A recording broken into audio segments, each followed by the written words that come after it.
Hello everybody, and welcome to this very special occasion where we'll have sight of the output of what is a very special project. The Trinity Centre for Environmental Humanities is very grateful to you for taking time out of your busy days to be with us.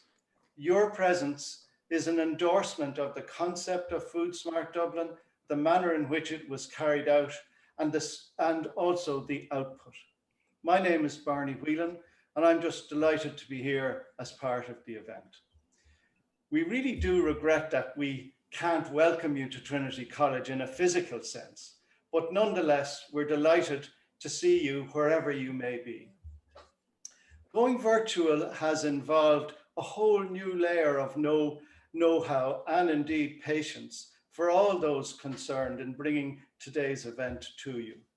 But we do have the support of the marvelous Katie Byrne, who's currently under no pressure whatsoever. So first we're going to hear from Doctors Cordula, Scherer and Agnese Cretella, who will take us through the project. And our very special guest, Darina Allen, will respond, followed then by a short panel discussion. And after this, we'll address the questions and comments you may have asked or posted. So before I introduce our speakers, there are just a few practicalities. The audience cameras are all off and your mics are muted, but please do get involved by using the webinar's interactive features, and you can submit questions to the speakers at any stage. And I really do urge you to do that. It may be a good thing to keep these people under pressure for the next hour. But you can do this by using the Q&A facility in the control panel. And after the panel discussion, our guests will address as many of the questions that you have posed to us as possible. So we're recording the first part of the meeting and hope to share the link with you in a couple of days' time. And if you'd like to tweet or Insta about the event, then please do so by using the handle @FoodSmartDublin or #FoodSmartDublin. So now, first up, may I introduce to you Dr. Cordula Scherer. Cordula is the lead researcher on this project and responsible for the content of the book. She's a marine ecologist by training, and the focus of her research has always been the health of the marine environment. Cordula joined the Trinity Centre for Environmental Humanities 4 years ago, first to reconstruct historical plankton patterns. And then she took on this project, Food Smart Dublin, where she's learned that going to the archives, discovering old recipes can be as much fun as being out at sea chasing plankton. And by the way, that's real field work for historians. So Dr. Agnese Cretella joined the team last year, right when we started lockdown. She didn't have the easiest start, having to get to know her colleagues and the work across the virtual medium, but she managed really well. And Agnese is the social scientist on the project with 10 years experience in food studies. And as an Italian from the coast, she has a passion for seafood, and the Food Smart team were delighted to get hold of her and her high food standards. So over the next 20 minutes, these two researchers will present you with the key results of the project, some reflections on what they plan to do next. So over to you, Cordula and Nessa.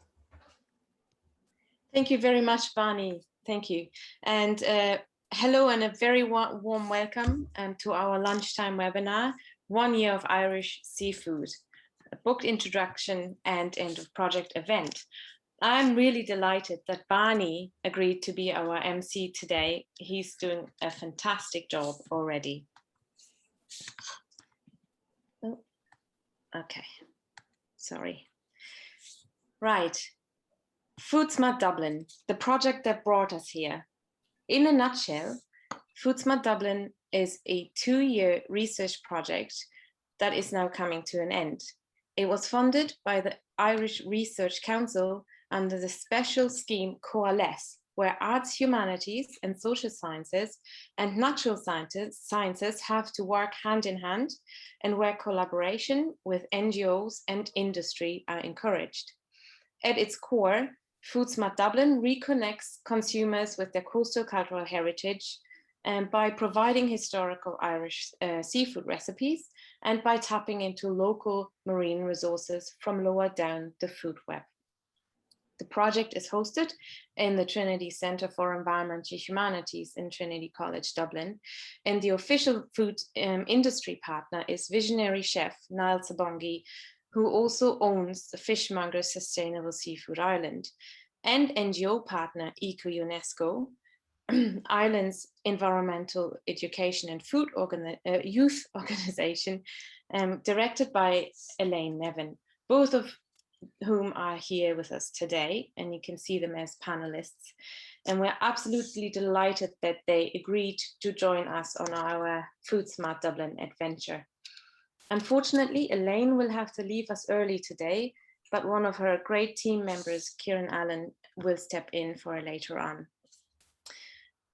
The starting point of the project was Dublin Bay Biosphere, a UNESCO site since 2015.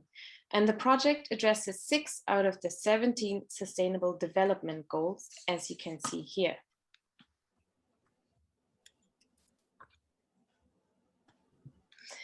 So the core idea is to use Ireland's marine resources, and for that we need to be aware of them to start with. Did you know that Ireland has 10 acres of land under the sea? For every 1 acre of land visible. It has the richest seas in Europe, and yet our island nation doesn't seem to value this incredible resource fully. And 2 years ago, Dr. Susan Steele launched our project, and she referred to this as the sea blindness of the Irish. Now, the main seafoods consumed by our society today are top predators, apex predators like tuna, salmon, and cod. And if you want, these are the tigers and lions of the sea. And you can see this here on this very quick food pyramid. On land, we are eating at trophic level, energy level 1 and 2. We eat a lot of grain and a lot of chicken and poultry. But in the sea, in the oceans, we eat at the top levels, at the high levels, the tuna and the salmon, as you can see, trophic level 5 and 4. And Food Smart Dublin really is about encouraging sustainable seafood consumption, because what we're currently doing is not sustainable, and we have to change our eating habits toward seafood from lower down the food web. And this is what we are trying to do with Food Smart Dublin by tapping into local marine resources and reconnecting consumers with their coastal cultural heritage by providing historical Irish seafood recipes. So that in reality meant we had 6 main objectives for the projects. First of all, we had to find and unearth the historical seafood recipes. Then we had to take them to the chefs and to Niall to start with to adapt these old recipes to the modern taste. We got participants involved to try out the monthly recipes that we published on our website. And we also asked the participants to complete an online questionnaire. Then we were working with the youth, the future generation, in interactive workshops in close collaboration with Eco-UNESCO, addressing topics like sustainable seafood and Irish history with seafood. And then last but not least, our flagship of the project is our cookbook or recipe book or whatever. We don't know yet what we call it, but it's our book that bundles nicely all of our information that we found and gathered in this project. So in the archives, as Barney said, this was a great experience for me in terms of transdisciplinarity, and because I'm a marine ecologist by training, but I really enjoyed diving into books and handwritten letters where not only the writing was very different, but also the expressions. And sometimes I just sit in awe in the National Library reading room, unearthing these centuries-old recipes. And then obviously I embraced the challenge to transcribing them, which was sometimes quite tricky. But in total, I identified 7 main sources, including actual cookbooks like that of Hannah Glass. Some of you might be familiar with that, but also handwritten manuscripts and letters, such as the Towney Hall papers from Drogheda and family and estate papers from the Smith family of Barbavilla in Collingstown in County Westmeath. I found over 190 recipes, and most of them actually were on salmon, cod, oysters, and lobster. Lamprey, turbot, and ling, as well as eel, were also quite prominent, but I also found recipes with less commonly consumed species, such as the weaver. All these recipes originated from a time period between the 1620s and the 1840s.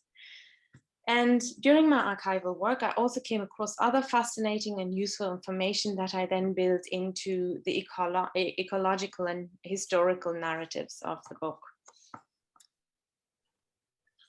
So the next step then was to get the chefs cooking, but before we did that, Niall and I had to choose and identify appropriate recipes based on sustainability, affordability, and suitability. And we narrowed it down to 30-odd recipes. Some of them were quite similar. For example, the recipe for pickled samphire was found in 4 out of 7 main sources, and they all followed similar methods and ingredients to preserve the seaweed. And the same was also true for broiled herring, for example, and also for how to make a fish sauce. So then we also, besides Niall, got other chefs involved in cooking, and to turn these historical recipes into dishes that tickle the taste buds of the modern palate. And here you might see some familiar faces of chefs that got involved. So then next up is the participant engagement, and that's where Agnese comes in, and she will guide you through that and show you some of our key results for that. So over to you, Agnese. Thank you, Cordula, and thank you, Barney, for the wonderful introduction. Yes, at this stage, I joined the Foosbar Dublin team as the social scientist of the project. And once these old recipes were identified and reimagined by our chefs, we published them once a month on our website. And we also advertised them through our social media. We had a very active Twitter page, as well as Instagram and Facebook.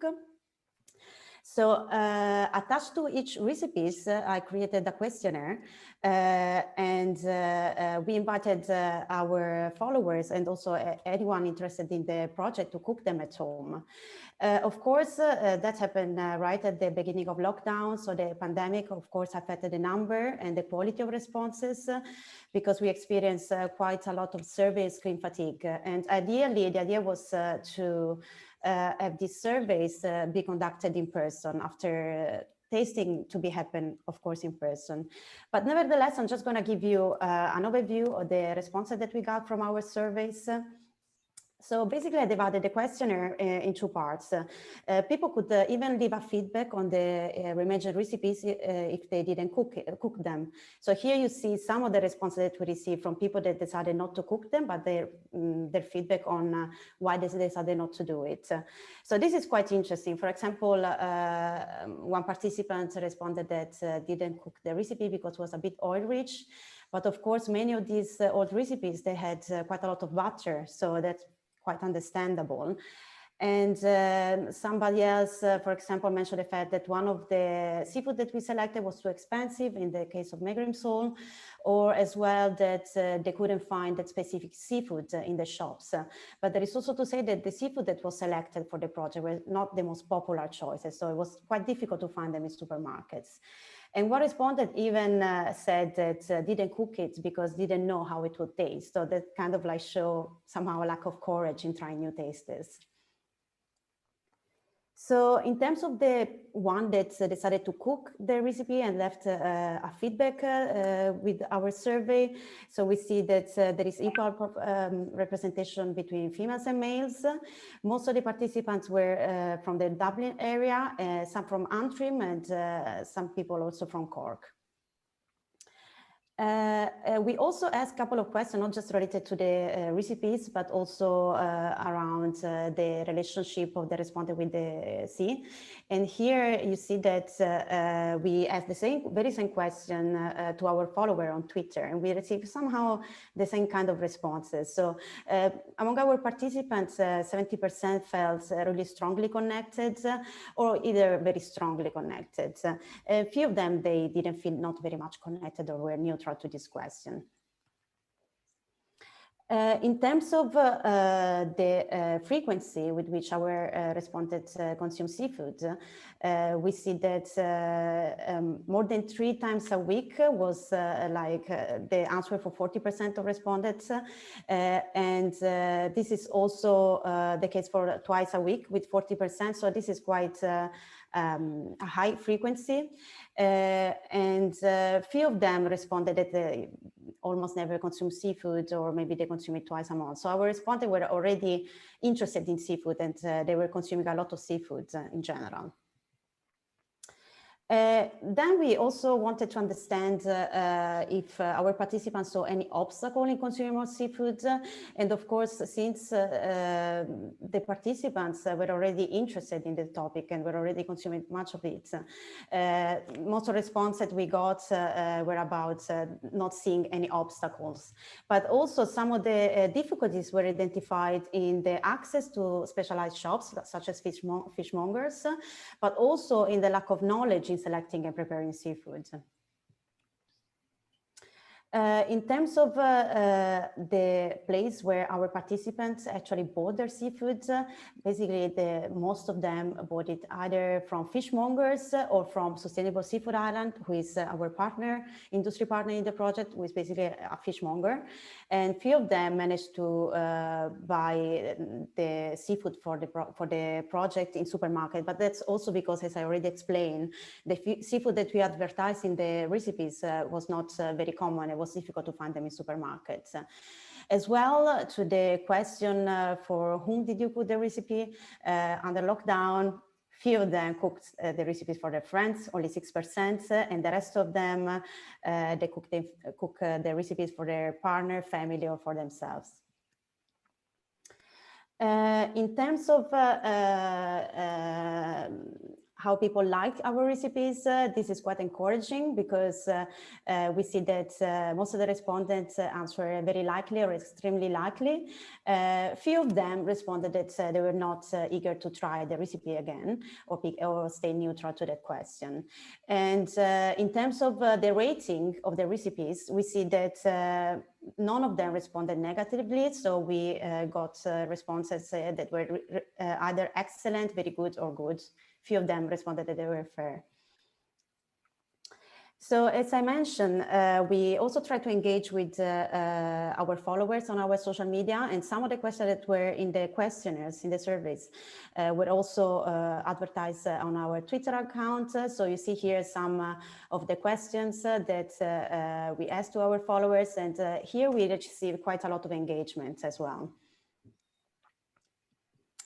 So now I'm just going to share with you some insight on the other big part of the outreach of the project, which are the Food Smart Dublin workshop that we co-organized together with Econesco. And this workshop, of course, we were hoping to conduct them in person, because we wanted to have interactive workshops. But of course, because of COVID, we had to move them completely online, and we use Microsoft Teams, and we applied the blend-in approach. So we had a total of 5 workshops, and we touched upon various topics with young Irish students aged between 15 and 18 years old. So we discussed, for example, sustainable food, Irish seafood in particular, the seasonality of seafood, and we even managed to organize a foraging workshop completely online. Basically, my wonderful colleague Cordula visited Sutton Beach together with Darina Allen from Econesco, and they took a series of videos that then were shown to the students online. And the last workshop that we conducted was actually a cooking workshop that was quite challenging, but also very interesting to organize completely online.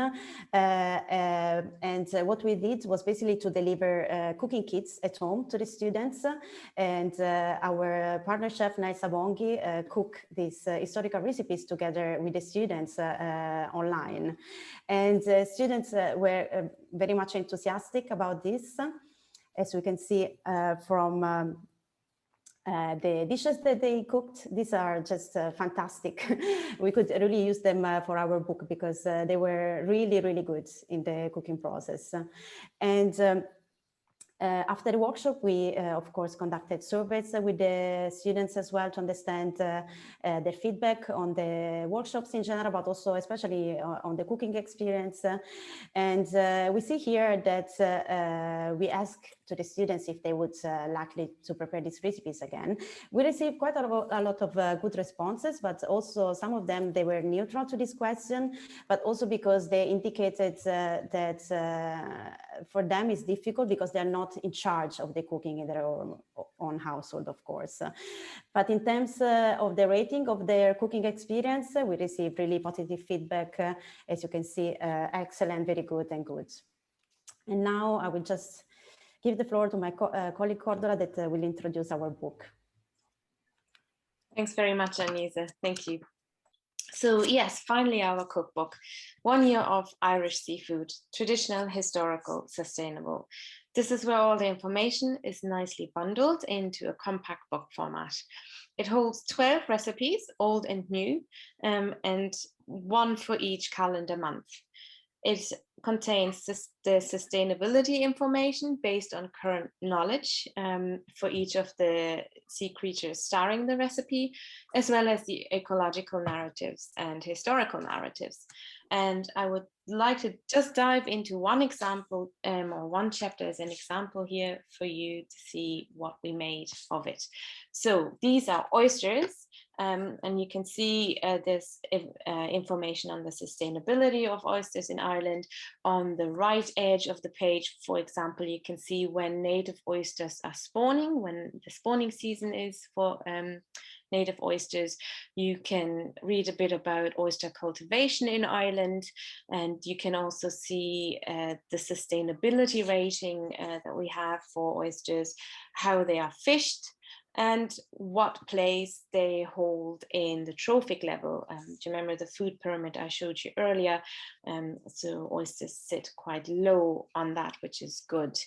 And then we have dotted throughout the entire book our Did You Know magnifying glasses, and these will definitely increase your table quiz knowledge. So I promise you will, possibly win a few table quizzes with these. And then we have simple illustrations on, in this case, for example, the oyster life cycle. We have the history of oysters in Ireland and the ecology of oysters.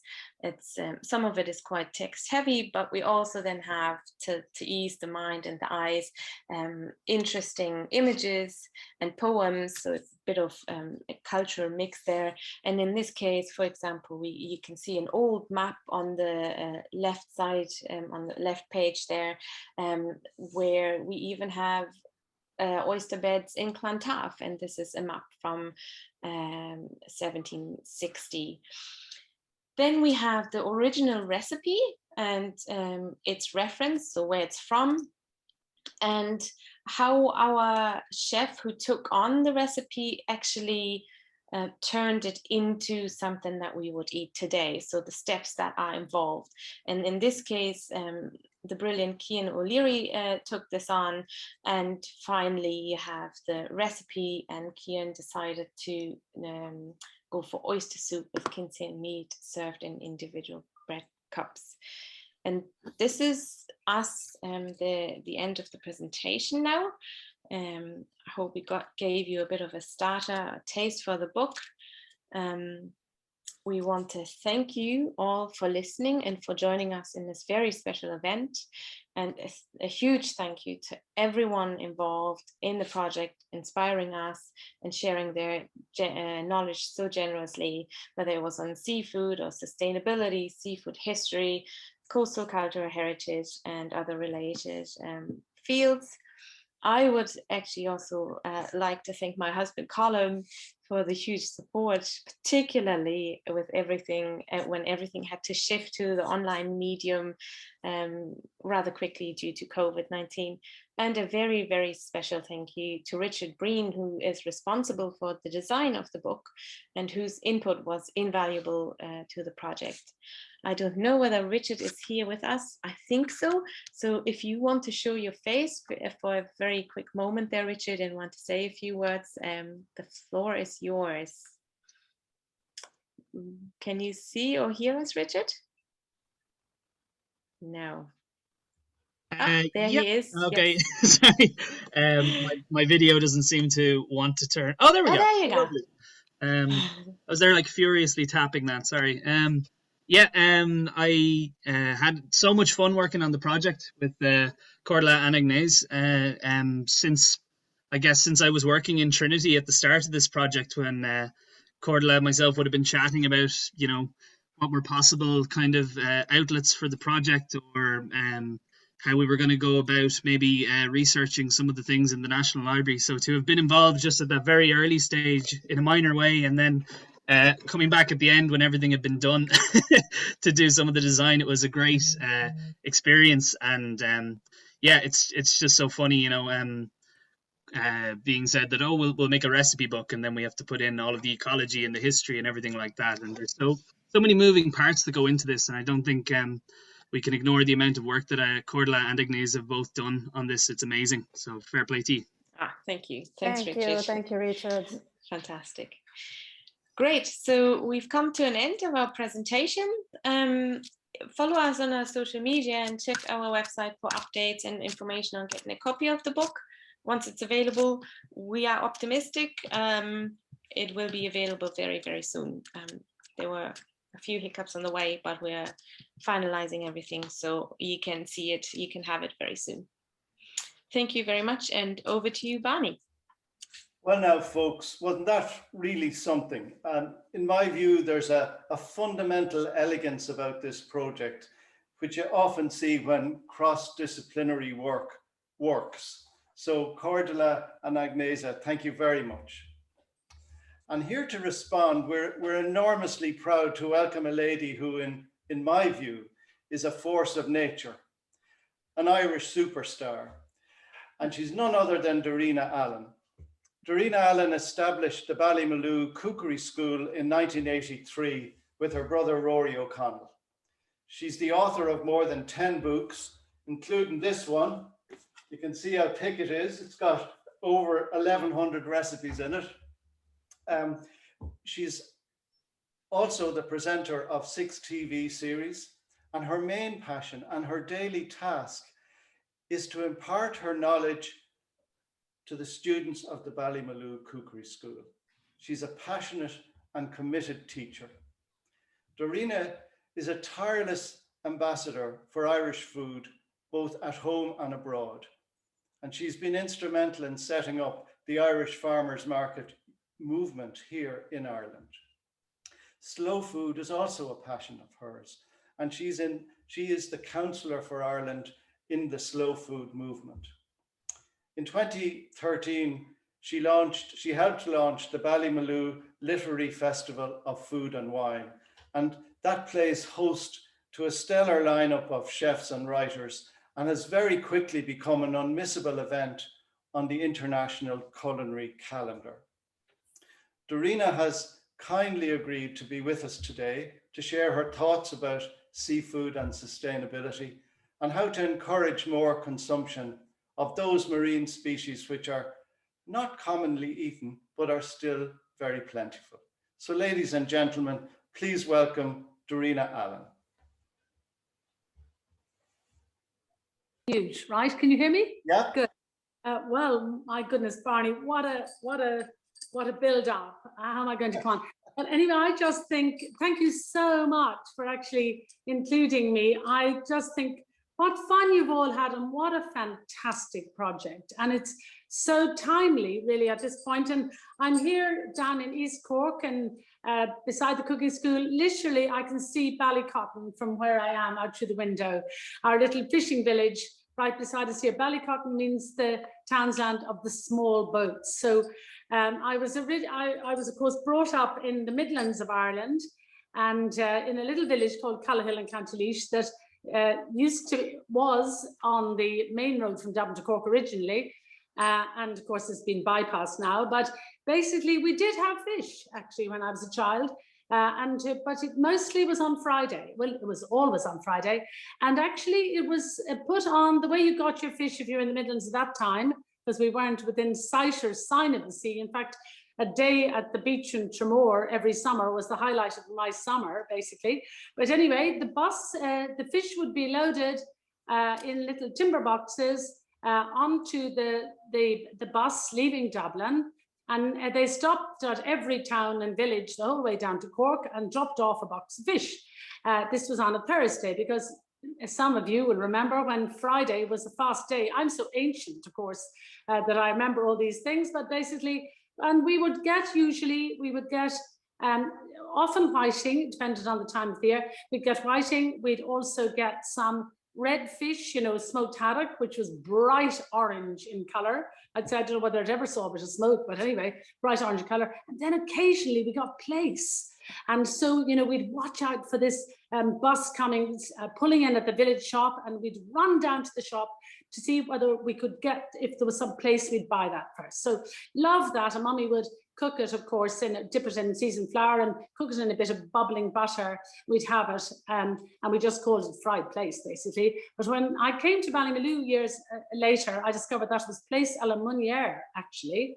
But anyway, and we loved the plaice, loved the flavour of it, and for us it was a great treat. So this whole thing has a sort of point in a way. So anyway, I came to Ballymaloe to work down at Ballymaloe House down in the late 60s, and I arrived on a Sunday in the middle of June, and basically that evening, when my mother and my brother who'd delivered me down had gone home, when Myrtle brought me into the kitchen and we were just cooking family supper. So somebody from Ballycotton arrived with a bucket full of fish outside the kitchen door, and we brought them in. So Myrtle, and they were literally flapping still in the bucket, and Myrtle showed me how to fillet the fish. I'd been to hotel school, but had filleted very few fish. And then she did exactly what Mummy would have done. She dipped it in seasoned flour and cooked it in a bit of melted butter. We had that with a little green salad and some bread and butter for supper. So I tasted this fish and I thought, of course it was plaice. I knew what plaice was because I'd had it before, every Friday or whenever. And when I tasted this fish and I thought, oh my God, is this plaice? And then I realized this was the first time in my life, and I was 19, that I had ever tasted fresh fish. And it's an absolute revelation when you taste fresh fish. And you might say, well, so, but I wonder how many people around the country have ever had the opportunity to taste really fresh fish. Because a lot of times people say to me, I'm not very keen on fish. I don't like it very much. And I know immediately that they have not been fortunate enough to taste really fresh fish out of the sea, and indeed out of a river for that matter. So that's one of the biggest challenges for us nowadays, is to actually find really fresh fish. It's something I think maybe more work needs to be done on, and I'm fascinated by the work that you've done on this project. The fish is the quintessential fast food. In a way, it just needs minutes. It's so easy to overcook it. So it's fun if you can get a piece of fresh fish, a lovely fresh mackerel, or any fish. It doesn't matter which fish it is. Then cook it simply. And if it's fresh, people go, oh my God, this is so delicious. But if it's not fresh, it's really, really difficult to get the wow factor. I actually also wrote a book before some of you were born there, more or less. Simply Delicious Fish years ago. It was about my second or third my second or third book. And because, of course, I ended up coming down and living here by the coast, where I could get, originally, there were lots and lots of day boats fishing out of Ballycotton, and I could get lovely fresh fish. And I actually dedicated my fish book, Simply Delicious Fish, to a wonderful local character called Tommy Sliney, who used to sell mackerel and pollock, and occasionally place, but mostly mackerel and pollock, from a donkey and cart on the pier in Ballycotton. If you come down to Ballycotton here in East Cork, you'll see a plaque on the wall dedicated to Tommy. And I dedicated my book to Tommy Sliney, who gave away more fish than he ever sold. And that was quite true. And I remember sometimes waiting for Tommy to buy some fish from Tommy, and people would be coming up to Tommy and saying to Tommy, Tommy, would you have a fresh pollock? Would you have a fresh pollock? And pollock is a round fish, as of course you'll know, and in many ways one that's very good because it takes on lots of flavors, but it needs spices and other things. But anyway, I was always baffled by when people come up to Tommy and say, could I have a pollock? Would you have a bit of fresh pollock, Tommy? And I wondered why they weren't wanting the mackerel first, or the place. And I said to Tommy one time, I said, Tommy, why does everybody want pollock? I far prefer mackerel or place. And he said, oh, Mrs. Sure, 'tis how it doesn't taste the fish at all. That's what they like. Anyway, I'm telling you lots of little stories. I love your book. I absolutely love it. I love the mix.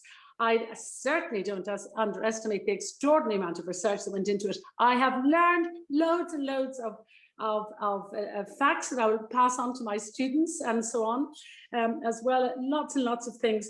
And basically, I love the mix because it's incredibly timely for a start, at a time when at long last we're becoming more and more concerned about what's happening in the sea, realizing the importance of the ocean to climate change and all sorts of other things, but also realizing that each of us has a responsibility every time we go to buy fish or whatever, and really thinking about and trying to source something that is still sustainable in our waters. We're an island nation. We have so much wonderful fish and over 650 species of seaweed or sea vegetables as well. But basically, each and every one of us can make a difference, and we really need to make a difference. There are so many species out there, and I know it's difficult. You were, I think it was Cordula was saying there how it was difficult for some of the people who are testing your recipes to source some of the fish in the supermarkets. And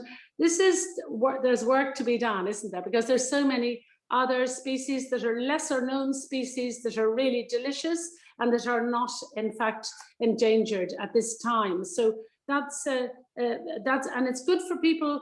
It's very confusing, I think. So I think the supermarkets too could help by actually giving a little bit more information about the fish and what is sustainable, or maybe they could do it on a traffic light system, a bit like you've done so brilliantly in the book. But because many of us, I think, really would like to actually buy something that's more sustainable and, to be part of this whole responsible movement. But where do you get the information? Very often somebody doesn't know behind the counter. So that could be good. I have a son-in-law actually who's an oyster farmer. And of course, how fortunate are we in Ireland, and how fortunate are we that oysters are very sustainable, because the oyster farming, as we know, actually is one of the things that does very little damage to the environment, or if any. In fact, it could be beneficial because they filter water and all of that. So my son-in-law, Rupert Hugh Jones, he farms oysters here, second generation in Cork Harbour, Rossmore oysters. And and my goodness, haven't we come from a time, a lot of people tell me they don't like oysters. Let's pick up courage and taste them if we don't, because they're so good for you. They're full of zinc and they make you feel really whatever as well. So that's very, very good. And also they're super delicious. And of course, the native Irish oyster there's not the like of it anywhere in the world. And I really have tasted oysters everywhere. I think there's a little oyster over, I think it's on the west coast of America, called Olympian oyster, which is also almost as good as our native oyster. It's sort of quite briny. And of course in Asia, they've discovered how delicious our oysters are. So thank goodness there's a great market for that. The oyster farmers have had a very tricky time during COVID, as indeed all of us have. But anyway, but that's it's wonderful that we have the best oysters in the world, and then of course we can have oysters all year round, not just when there's an hour in the month for the natives, but the Gygus oysters, of course, wonderful cooked. And gosh, you know, I actually in Asia I tasted an oyster omelette once. So the bigger ones now, sometimes they have quite a lot of bigger ones because they fattened up during COVID as well. Chop them up in an omelette and you have something really, really, something that seems simple, but that you can actually have for, and won't your guests be impressed if you give them an oyster omelette at a dinner party. Also, I loved that you included samphire in the book. You have, of course, your 12 chapters there and all of that. Samphire is just one of the many, many sea vegetables or whatever. We get, no, I suppose we don't call that a seaweed because really it's the rock samphire and the marsh samphire. We have both of them down here by Ballycotton, and I take the students out foraging to show them how to forage for the rock samphire and for the marsh samphire, which isn't ready yet. We'll have that in June, July. Fantastic. Doesn't take any cooking really. You can just throw it into boiling water, bring it back to the boil, and then delicious as a garnish or whatever with your fish, and also of course pickled. That's again in my traditional Irish book, that was one of the recipes. I'm going to check and see whether your one is like my one, because again I did a lot of research in manuscript cookbooks. And of course, Hannah Glass is one of my favorites. Gosh, I think you said to me to speak for 5 minutes. I think I better stop soon. But I think your presentations were so comprehensive, it didn't leave me anything to say much about the book, except that as I said earlier, I totally love it. And I love the fact that basically that you're focusing in, of course, on sustainability and all of that. As I say, it's a very confusing for most people, and I have been on many times to Bordish Gawara and to many people in the fishery industry, sort of pleading for a little, kind of pocket guide that would be a help to us so we knew what to choose. But honestly, in fairness, and you all know this, it is not black and white. It is not that easy. So I understand why it's difficult to put something into print. But again, your book is going to this book is really going to help people to be able to make those decisions. Also, the other thing that many people in our busy lives, we don't realize that there's the whole seasonality thing is very important with fish.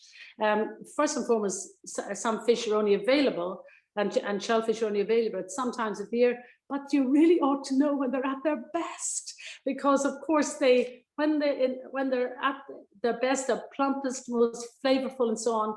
And there's a reason why oysters and other things are not available at certain times, months of the year, because they're spawning and then they become very translucent instead of plump and fat and full of flavor.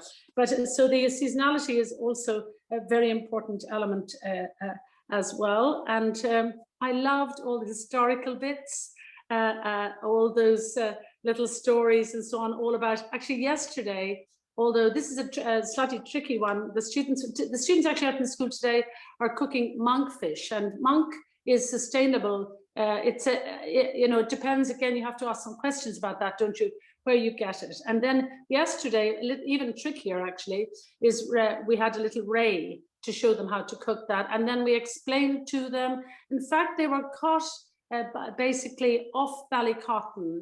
One of our teachers does a little fishing as well, and he literally in his little boat, wasn't even a day boat, it was a few hour boat, he caught some ray, brought it in. We explained the whole to the students about ray and skate and all of that, and educated them as best we could about really asking questions. and so on. About that. So I think I have something else definitely interesting to say, but I forgot what it was. So it might come up in a few minutes. And I must apologize for my COVID hairstyle. I still haven't properly got to the hairdresser. And so somebody told me I look like Pippi Longstocking or something. So there we are. Well, anyway, huge congratulations, Cordula and Agnese. And of course, Barney, you've been involved in this as well, and all your colleagues. You've done a super job. And also I love the design of the book as well, and really looking forward to having a final copy. But there's so many, and also the other thing is a lot of the books on when I've been trying to find out what fish are sustainable and all of that stuff, and plowing through all of the various literature on it. Basically, a lot of the time it's like trying to read for somebody like me, a layperson, it's something like reading a legal document or something. This is so readable and so accessible for all of us. Thank you very much for that. And I hope it'll be a mega bestseller. It certainly deserves to be, with all the huge amount of work that went into it. And thank you for doing it on all our behalves. It's very timely at a time when we need to be more and more conscious and more about what's going on in the ocean. And one final thing I want to say is, don't forget when you go to buy your fish, if you, or some people live around the coast, but obviously otherwise it can be just a supermarket or it could be a fishmonger. Try to ask, is there some dayboat fish there? What the best fish in the end, if you're really talking about quality and everything, is the fish that actually is caught in dayboats and landed on that day. Now, in every other country virtually, they differentiate between dayboat fish and fish where the big boats, of course, needless to say, have to go out further, can go out further, and they're out for 4 or 5 days. But basically, they differentiate between dayboat fish and trawler fish, and people pay more for dayboat fish. So be prepared to pay more for it if you can find it. And then also for things like scallops and prawns and so on, if you can actually get the ones that are more not hand harvested, but not dredged and things, even better. There are lots of different things, but you learn all about that in this book. So there we are. Thank you again on my behalf and on everybody else's behalf for the work you've put into this book. Thank you. Darina, thank you very much for your comprehensive and insightful response and those kind words. So now we move on to the panel discussion, and we've a distinguished panel to discuss some of the issues raised by this work, and there Darina will be there, and we also have Professor Paul Holm, the director of the Trinity Centre for Environmental Humanities and the principal investigator for this project. Paul is a historian, and his current research is in North Atlantic fisheries between 1400 and 1700. And more generally, interdisciplinary research between marine science and history. We also have Professor Nessa O'Connor, who's a coastal biologist at Trinity's zoology department, and she's the co-PI in FoodSmart Dublin. Nessa is interested in the dynamics, structure, and functioning of coastal environments and the human stresses on those ecosystems. And we also have Niall Sabongi.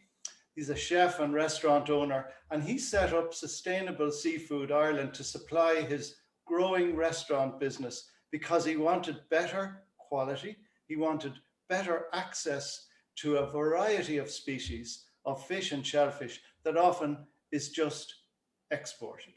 So Niall is the project's food industry partner and innovator. And finally, Cordula and Agnese. So maybe, Poul, I could kick things off by asking you, how did this concept get started and how does it fit into the centre's work? Thank you, Barney. Yeah, it was a happy coincidence of having a bold idea, the right people, and some timely funding. Yeah, basically, we all know that the ocean is in crisis. We are emptying the seas as we are craving more food from the sea. So we need to change how we, what we eat and how we understand the sea. And that's there's no better place to think about that than at the dinner table. So once you get that idea in your head, you start thinking, how do we start a conversation at the dinner tables? And there's no better person to start the conversation with than Cordula.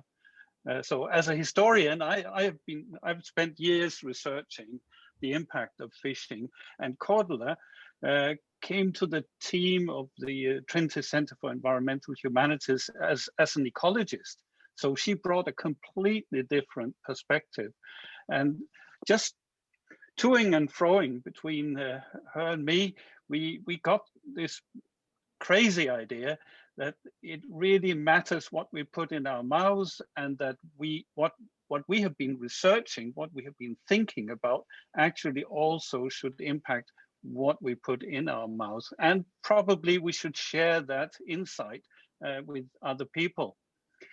So we thought we need to go out on a limb really here, help make it happen. And then came the opportunity.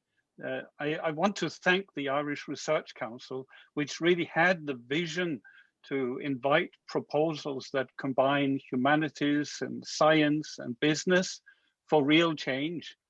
So that was our chance to put the research to the test. So yeah, that's how it came about. Wonderful, wonderful. And Nessa, what spiked your interest in this concept? Well, besides the chance to work with lovely people, I guess as an ecologist, we research the links between plants and animals and the environment. But I was also, it's very obvious that in Ireland, we eat very little seafood compared to all of our European neighbours. And we know, all these historians and social scientists can tell us we used to be better at that. We've lost something. And some of this could be to do with depleting fish stocks or other things that have happened, but also we've lost a skill set. We don't know how to how people used to eat the different kinds of fish and how they used to prepare them. And we are addressing the collapsing fish stocks. We've got better methods, more sustainable ways. We understand more how to manage this natural resource that's there. So we know how to access it more sustainably, but we're lacking that information and how to use it. So a lot of it is to do with digging up the old recipes, making them accessible, using the new, better management tools, but also focusing, like Cordula said earlier on, it's looking at sort of the lower trophic levels, looking at things that we have literally on our doorsteps. Things like mussels and oysters and seaweed are really sustainable. But people don't know how to prepare them. People are scared of them.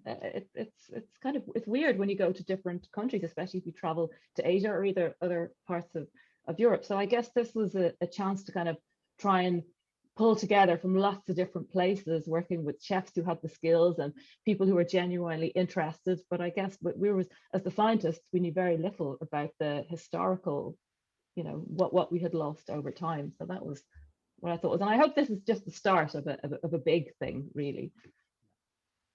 Great, thank you very much. Agnese, you'll have a completely different take on this subject, given your social sciences background.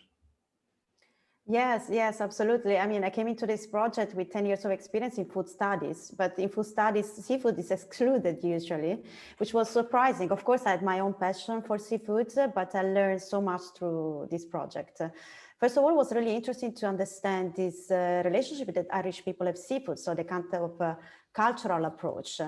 And then in terms of the topic of sustainability, I really like the transdisciplinary approach that we had in the project. So learning, for example, about the sustainability of seafood. As a social scientist, for me, there is also the social sustainability, if people can afford to buy seafood or not. And Cordula, of course, had the ecologist perspective on protecting the environment. So it was really, really interesting and fascinating. And I learned a lot through the process. I hope that, Cordula, you learn from me as well. Thanks very much, Agnese. So, Niall, are you there?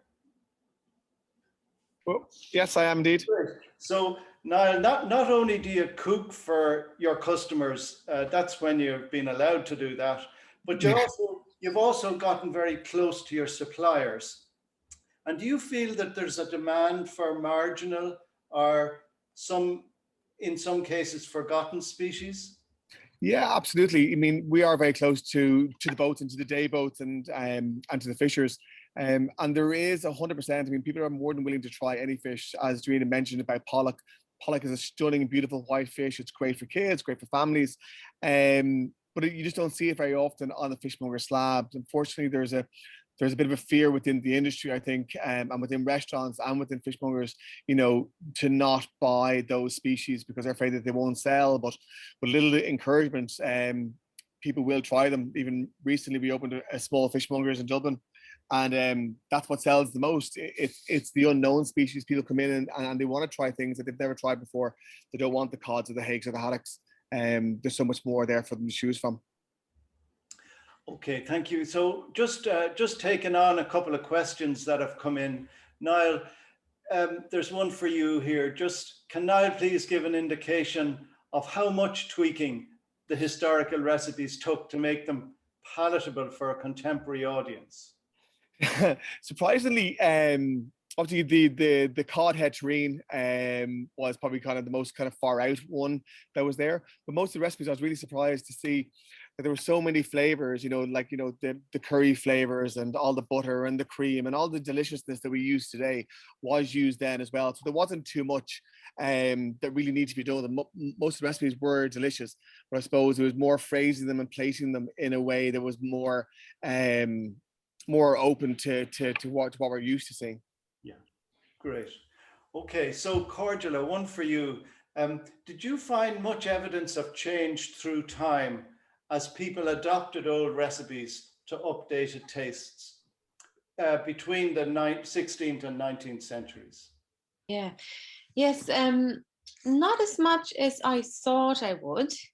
I did notice that, you know, in the 17th century, 18th century, especially 18th, more French influence was seen, you know, much more French cuisine came in, and then in the late 17th century, there was curry all of a sudden appeared. It was often just curry powder, so it would not taste anything like what we know now as curry, but it was interesting to see that come in, and before that it was very often just, you know, boil your whole fish or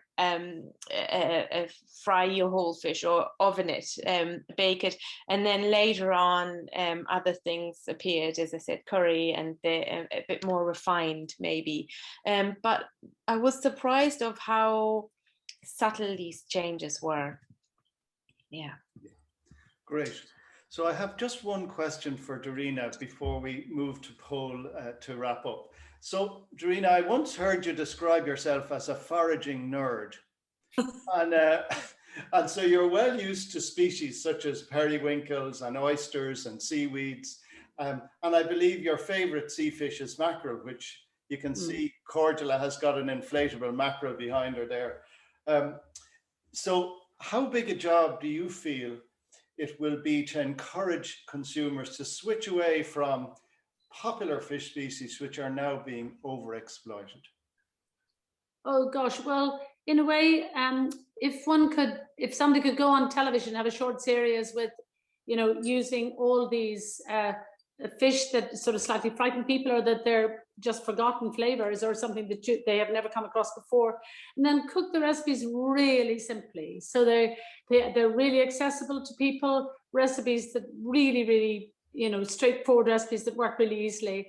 I think that would certainly make a difference. So I'm not sure whether, you know, there could be some money there for, you know, research money for that, or not research money, what am I talking about? Anyway, you know what I mean. Whether it could be funded, because definitely it's very, that's also very urgent at the moment. It's really urgent that that people are educated about these different delicious species that are not so well known.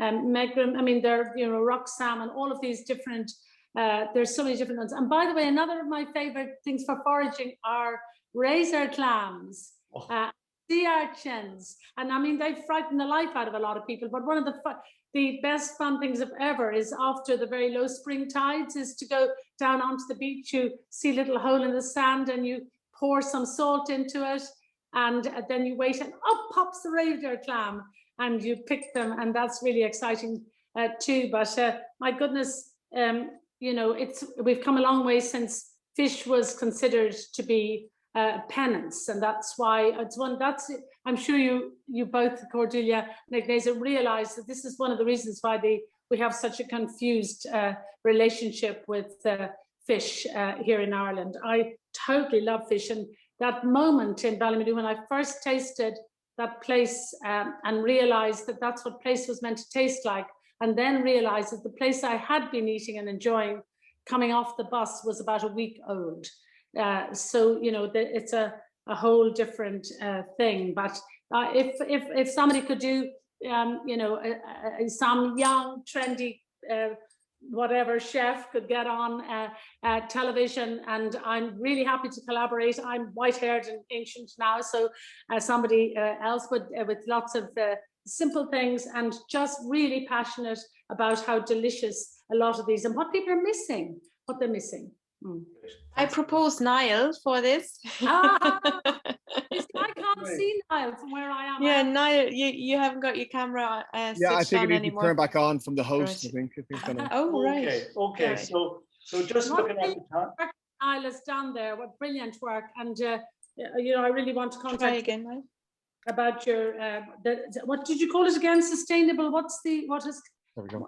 Sustainable Seafood Ireland is our wholesale, the wholesale wing of the company. Yeah. Oh, yeah. You're definitely the one to do it there, Niall. Now that I see. Okay, so folks.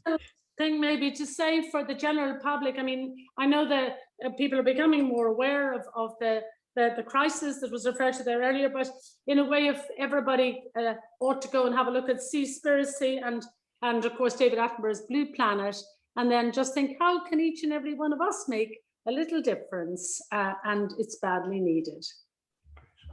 Okay, thanks very much, Darina. So it's now just after 2 o'clock, so I know I'd just like to finally ask Paul Holm to say some concluding remarks.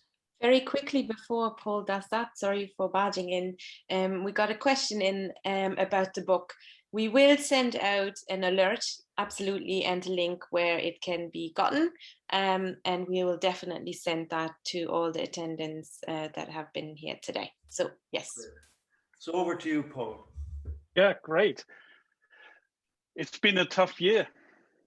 We have all lived through the pandemic, and we have coped and lost and learned in so many ways. And some of us even lost the sense of taste and smell. And you can imagine for a project like Food Smart Dublin, nothing really could be worse. And imagine where we were at just 15 months ago at the very start of going live and really getting ready to engage with school children, getting ready to engage with people in Niall's restaurants, and suddenly realizing it's not going to happen. So we had a couple of tough months where we needed to rethink, and like all the school children, all the restaurants, all the caterers who have suffered and reinvented themselves, we also needed to reinvent and think afresh about how to do this project. So I think Food Smart Dublin has lived through a pandemic and realized that Dublin is coming to its senses about the sea, but it's not easy. There's so much to be learned, there's so much to be corrected, and we need to have access to the right resources. All of that needs change. So can we change how and what we eat from the sea? I think it's a resounding yes, we can, but it will take effort. People are responsible, they are keen to learn, but there are some obstacles in the way. So for the past year, we've been really fortunate with having the right mix of people. I want to thank Nessa. She's a zoologist who has the courage to work with people outside her field. That's what we need. Agnese is the embodiment of transdisciplinarity. a sociologist who understands food, and all the people who make change happen. Niall, of course, the guy who wants to change what we eat, and Elaine with Eco UNESCO, was the one who teaches the next generation, perhaps the most difficult and important task of all. Of course, I want to thank Cordula, and she knows that she is really a force of nature. I thank you all. I look forward to seeing you all in real life, breaking bread and having a bite of the sea. Thank you all for attending, and best wishes for a summer by the sea. Thanks Thank you, very Barney. much, Poul. Thank you. So, folks, can I thank all our speakers and panelists for their contributions today. I urge you all to get a copy of this book when you can. I urge you to engage with it and also the concepts upon which it's based. So goodbye for today, and I wish you all well. Bye. Bye, everyone.